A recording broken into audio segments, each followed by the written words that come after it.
తెలంగాణ రాజకీయాల్లో సంచలనం చోటు చేసుకుంది. బీఆర్ఎస్ వర్కింగ్ ప్రెసిడెంట్ మాజీ మంత్రి కేటీఆర్ పై కేసు నమోదైంది.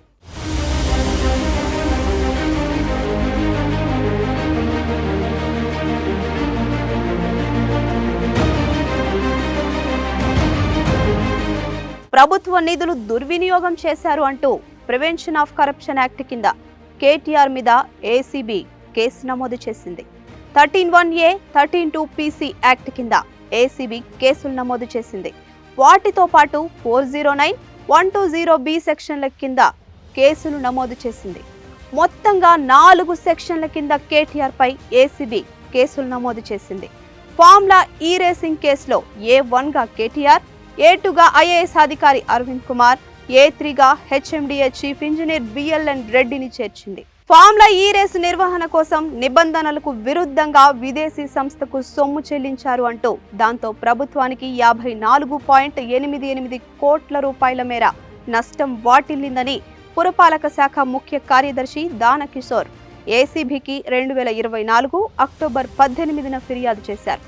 అయితే కేటీఆర్ మంత్రిగా పనిచేసిన సమయంలో ఈ వ్యవహారం చోటు చేసుకోవడంతో కేసు నమోదుకు ప్రభుత్వం గవర్నర్ అనుమతి కోరగా ఇటీవలే ఆమోదించడంతో ఈ నెల 17న మెమో జారీ చేయగా ACB central investigation unit DSP Majid Ali Khan గురువారం కేసు నమోదు చేశారు.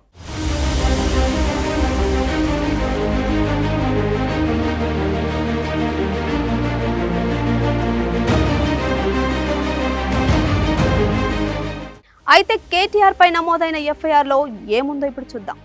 యూకే చట్టాల ప్రకారం నమోదైన ఎఫ్ఎస్సీఓ ఫార్ములా ఈ ఆపరేషన్స్ సంస్థ ఫార్ములా ఈ రేసుల నిర్వహణ కోసం భారత చట్టాల ప్రకారం నమోదైన ఎస్నెక్స్ట్ ప్రైవేట్ లిమిటెడ్, తెలంగాణ పురపాలక శాఖ మధ్య ఫార్ములా ఈ రేస్ 9 నుంచి 12 సీజన్ల నిర్వహణ కోసం 2022 అక్టోబర్ 25న ఒప్పందం కుదిరింది.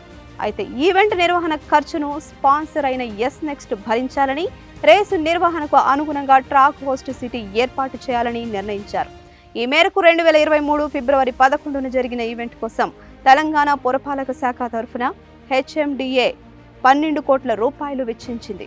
అయితే ఫార్ములా ఈ ఆపరేషన్ సంస్థతో స్పాన్సర్ అయిన ఎస్నెక్స్ట్ మధ్య విభేదాలు తలెత్తడంతో ఎస్నెక్స్ట్ స్పాన్సర్షిప్ నుంచి తప్పుకుంది. సీజన్ 10 నిర్వహణకు ఆటంకం ఏర్పడింది. ఈ క్రమంలో హెచ్ఎండిఏ, ఎఫ్ఎస్సీఓ ప్రతినిధుల మధ్య చర్చలు జరగ్గా ఈ మేరకు 2023 సెప్టెంబర్ 27న హెచ్ఎండిఏ అప్పటి కమిషనర్ అరవింద్ కుమార్, అప్పటి మున్సిపల్ శాఖ మంత్రి కేటీఆర్కు బకాయిల ప్రతిపాదనలు పంపారు. దీంతో స్పాన్సర్ వైదొలగడంతో హోస్ట్ సిటీగా హెచ్ఎండిఏనే వ్యవహరించాలని కేటీఆర్ ఆదేశించారు. దీంతో కేటీఆర్ ఆదేశాల మేరకు ఫీజు, ట్యాక్సుల కింద 90 లక్షల బ్రిటన్ పౌండ్లు అంటే ఇండియన్ మనీలో సుమారు 110 కోట్ల రూపాయలతో పాటు రేసు నిర్వహణకయ్యే పనుల నిమిత్తం మరో 50 కోట్ల రూపాయలు మంజూరు చేశారు అధికారులు. ఈ క్రమంలో సీజన్ 10 నిర్వహణకు ప్రమోటర్ ఫీజు కింద మొదటి వాయిదాగా 22,69,63,125 రూపాయలతో పాటు పన్నులు, కమిషన్లు చెల్లించాలని హెచ్ఎండిఏకు ఇన్వాయిస్ అందగా రెండో వాయిదాగా 23,01,97,500 రూపాయలతో పాటు ట్యాక్స్లు, కమిషన్లు చెల్లించాలని సెప్టెంబర్ 29న మరో ఇన్వాయిస్ అందింది. కాగా 2023 అక్టోబర్ 3న మొదటి వాయిదా, అక్టోబర్ 11న రెండో వాయిదా సొమ్ము చెల్లించేలా హెచ్ఎండిఏ అప్పటి chief engineer BLN Reddy proceedings ఇచ్చారు. ఈ క్రమంలో అక్టోబర్ 11న Hyderabad Himayat Nagar Indian overseas bank నుంచి యూకేకు చెందిన సంస్థ అయిన ఫార్ములా ఈ ఆపరేషన్స్ సంస్థ ఖాతాకు మనీ ట్రాన్స్ఫర్ అయింది.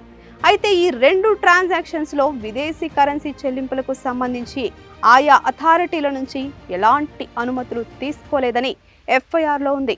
అనుమతి లేకుండా విదేశీ కరెన్సీలో పేమెంట్ జరిగినందున హెచ్ఎండిఏ అదనంగా ఇన్కమ్ ట్యాక్స్ డిపార్ట్మెంట్కు ట్యాక్స్ కింద 8,6,75,403 రూపాయలు చెల్లించాల్సి వచ్చిందని ఎఫ్ఐఆర్లో పేర్కొన్నారు. మరోవైపు inter state championship calendar fee, permit fee కింద federation of motor sports club of ఇండియాకు హెచ్ఎండిఏ 1,10,51,014 రూపాయలు చెల్లించిందని తెలిపారు. ఈ క్రమంలో హెచ్ఎండిఏ నిధుల నుంచి మొత్తం 54,88,87,043 రూపాయలు చెల్లించాల్సి వచ్చిందని ఫిర్యాదులో పేర్కొన్నారు. హెచ్ఎండిఏ నిబంధనల ప్రకారం 10 కోట్ల కన్నా ఎక్కువ చెల్లించాల్సి వస్తే తప్పనిసరిగా ఆర్థిక శాఖ నుంచి అనుమతి తీసుకోవాలని, కానీ ఈ చెల్లింపుల్లో ఆ నిబంధనను తుంగలో తొక్కారని ఆరోపించారు.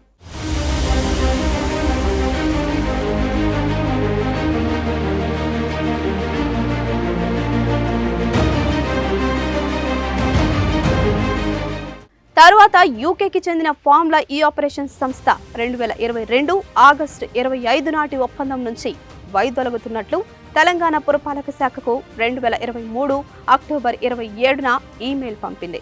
అయితే ఇక్కడ 2 విడతల చెల్లింపుల అనంతరం ఫార్ములా ఈ ఆపరేషన్స్ సంస్థ department of municipal administration and urban development మధ్య 2023 అక్టోబర్ 30న కొత్త ఒప్పందం కుదిరింది.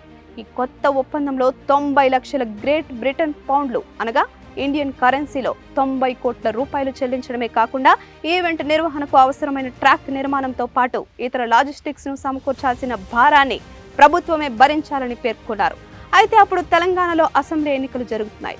అందులో భాగంగా 2023 అక్టోబర్ 9 నుంచి డిసెంబర్ 4 వరకు ఎలక్షన్ కోడ్ అమల్లో ఉండగా ఎన్నికల కమిషన్ నుంచి అనుమతులు తీసుకోకుండానే చెల్లింపులు చేశారు అని ఫిర్యాదులో పేర్కొన్నారు. అయితే ఈ కేసులు నమోదైన సెక్షన్లు నేరం రుజువైతే వాటికి అమలయ్యే శిక్షల గురించి ఇప్పుడు చూద్దాం. 13(1)(a) ప్రజాప్రతినిధి తన స్వప్రయోజనాల కోసం ప్రజా ధనాన్ని దుర్వినియోగం చేయడం లేదా తన ఆధీనంలోని వారికి లబ్ధి చేకూర్చడం. 13(2) ప్రజాప్రతినిధి నేరాలకు పాల్పడటం. 409 ఆస్తుల్ని సంరక్షించాల్సిన ప్రజాప్రతినిధి తనపై ఉన్న నమ్మకాన్ని వమ్ము చేయడం. 120(b) చట్ట విరుద్ధమైన పని చేసేందుకు కుట్ర పన్నడం లాంటి అభియోగాలు నమోదయ్యాయి. అయితే నేరం నిరూపితం అయితే అన్ని సెక్షన్లు కలిపి కనిష్టంగా 7 ఏళ్ల నుంచి గరిష్టంగా యావజ్జీవ శిక్ష పడే అవకాశం ఉంది. కాంగ్రెస్ ప్రభుత్వం ఏర్పడ్డాక ఏం జరిగిందో ఇప్పుడు చూద్దాం. ఒప్పందం నుంచి వైదొలగుతున్నట్లు 2023 డిసెంబర్ 20న FSCO తెలంగాణలో ఏర్పాటైన కొత్త ప్రభుత్వానికి నోటీస్ పంపింది. దీనిపై అదే నెల 26న FSCO ప్రభుత్వం సమాధానం పంపింది. చట్టానికి అనుగుణంగా లేని ఒప్పందం నుంచి వైదొలగడం చెల్లుబాటు కాదని స్పష్టం చేసింది. 2023 అక్టోబర్ 30 నాటి ఒప్పందం మోసపూరితంగా జరిగిందని పేర్కొంది. ఓవైపు ఎలక్షన్ కోడ్ అమల్లో ఉన్నప్పుడు జరిగిన ట్రాన్సాక్షన్తో పాటు ఆర్థిక శాఖ నుంచి అనుమతులు తీసుకోకుండానే నెక్స్ట్ 3 ఏళ్ల పాటు 600 కోట్ల రూపాయల మేర నిధులు చెల్లించేలా ఒప్పందం జరిగిందని, ఇది చట్టాలని తీవ్రంగా ఉల్లంఘించిన నేరమని కాంగ్రెస్ ప్రభుత్వం చెప్తోంది. ఇందులో ఇన్వాల్వ్ అయిన 3 వ్యవస్థల ఒప్పందం రాజ్యాంగంలోని ఆర్టికల్ 299 నిబంధనలకు అనుగుణంగా జరగలేదని, మంత్రి మండలి ఆమోదం పొందలేదని ప్రస్తావించారు.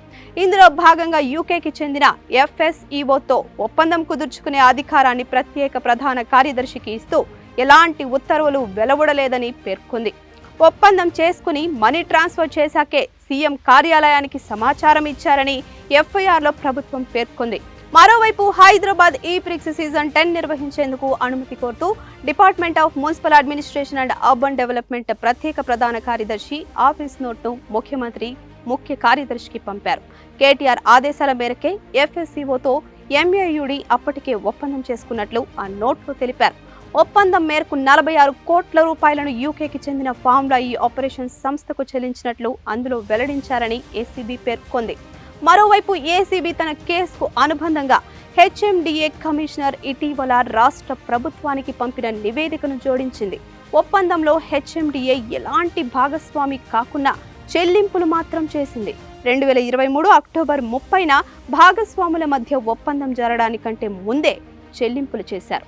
2023 అక్టోబర్ నాటి ఒప్పందం ప్రభుత్వ విధానాలకు విరుద్ధంగా మోసపూరితంగా ఉన్నట్లు అనిపిస్తోంది. దీనివల్ల ప్రభుత్వ ఖజానాకు నష్టం కలుగుతుందని, ప్రైవేటు వ్యక్తులు లబ్ధి పొందుతారని తెలిసి కూడా మోసపూరిత ఉద్దేశంతోనే అధికారులు ఇతరుల నిబంధనలు తుంగలో తొక్కారని తెలిపింది. ఆర్థిక శాఖ నుంచి ముందస్తు అనుమతి పొందాలని, ఎన్నికల నియమావళి అమలులో ఉన్నప్పుడు ఎన్నికల కమిషన్ అనుమతి తీసుకోవాలని ప్రజా ప్రతినిధులకు తెలుసు. కానీ ఇవేవి పాటించకపోవడం ద్వారా ప్రభుత్వానికి భారీ నష్టం కలిగించారని, థర్డ్ పార్టీకి అక్రమంగా లబ్ధి చేకూర్చారని పేర్కొంది. ఇవన్నీ పరిశీలించిన తరువాత ప్రభుత్వ అధికారులు నమ్మక ద్రోహానికి పాల్పడేందుకు కావాలనే ముందే అనుకుని కుట్ర పన్నారు అని ఆరోపించింది.